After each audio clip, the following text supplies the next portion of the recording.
everyone, it's Tanya from Royal City Nursery, and on today's little bit we are going to talk about how do you winterize a pond. For those of us that have ponds or water features, couple things to keep in mind. If you have fish, awesome, I'm going to get you to listen to the entire thing. For those of us that just have a water feature, say it's a pondless or a waterfall, you need the front half, you don't need the back half. We'll do the fish part a little bit later.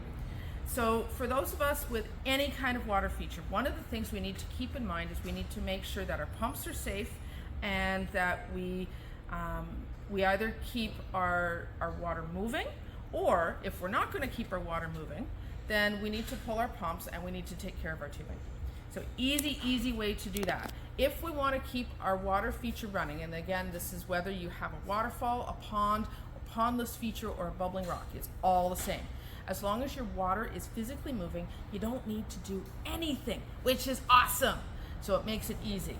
For those of us that want to winterize our bubbling rocks or our water features, or we want to pull our pump out, then really all you're going to do, quite literally, is take the tube off of your pump and take your pump out, right? So it's super simple.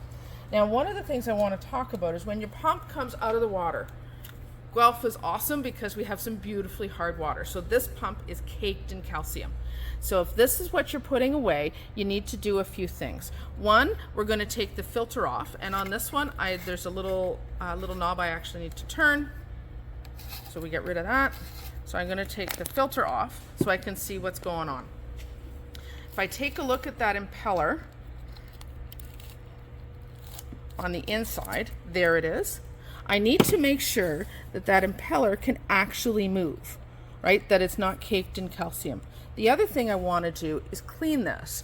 Easy thing to do for cleaning is this one. This is a pump cleaner and maintenance. So the neat thing with this is you're going to put the pump in a bucket, put it in a bucket so that you can at some point get enough water over top the entire thing, but don't do that first. Put it in a bucket, and then you're going to pour the contents of this all over your pump. Leave it sit for 10 to 15 minutes. It'll bubble and fizz, and that's okay. And then you're going to fill that bucket with water and leave that sit for another 10 to 15 minutes, and that should take most of the lime scale and the calcium out. So then you can actually put your pump away appropriately for the winter. If you put your pump away with the impeller caked in calcium, it's going to be very difficult to get it going in the springtime. So for those of us with fish, we need a couple of different things to think about. First and foremost, if you are feeding your fish in September and October, please use a cold water fish food. This is designed for the fish to digest when the water is cold. Water temperature triggers fish digestion systems altogether. So if we use our summer food right now, the fish are actually going to get bloated, which is frustrating. So once the water hits about 10 or 11 degrees centigrade, we don't need to feed at all. So really you're feeding, if you're feeding, end of September through October, and then again in April. But other than that, you don't really need a whole lot of fish food when it's chilly. The other thing you do need is some microbe lift. I love this product. If you've been here, you know that this is the product I use in my own pond. This is the fall and winter version. So when we open up this box, it comes with two different products in here.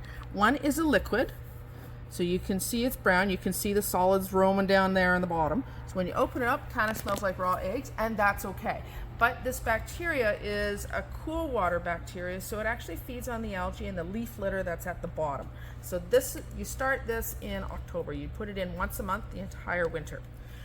And then there's a second product, a second bacteria in here. That's this pouch. These are an extremely cold water bacteria. So these bacteria love it when it's chilly. So we're talking January, like December, January, February. And all you do is just toss them in full. You don't take them out of the bag or anything.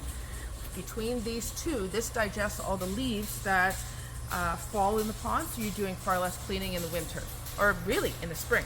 The other thing to keep in mind when we're talking about leaf litter is right now is the time to get that net spread across your pond, because you want to keep as many leaves out as physically possible, right? So get that on before leaf drops.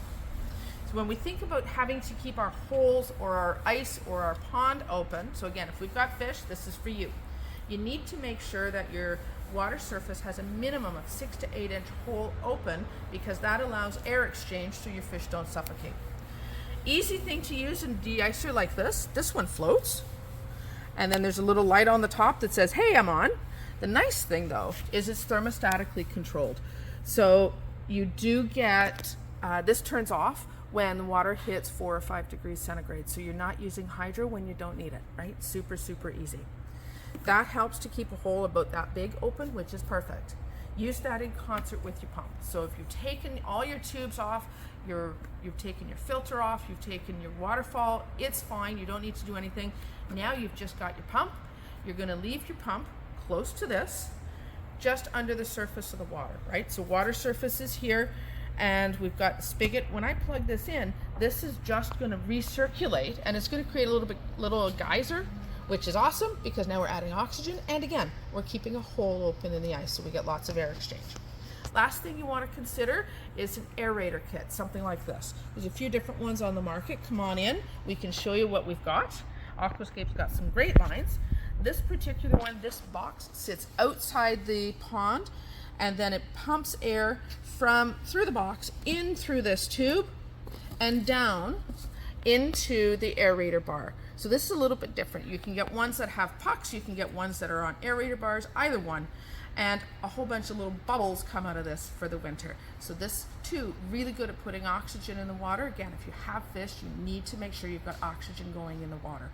It's also really good at helping to hold some of that surface ice open. I know that's a lot of stuff, but I hope it helps, because winterizing your pond is actually super easy. If you have questions, let us know. Really, if you don't want to do it, let us know and we'll take care of it. So we'll talk to you soon. Bye-bye.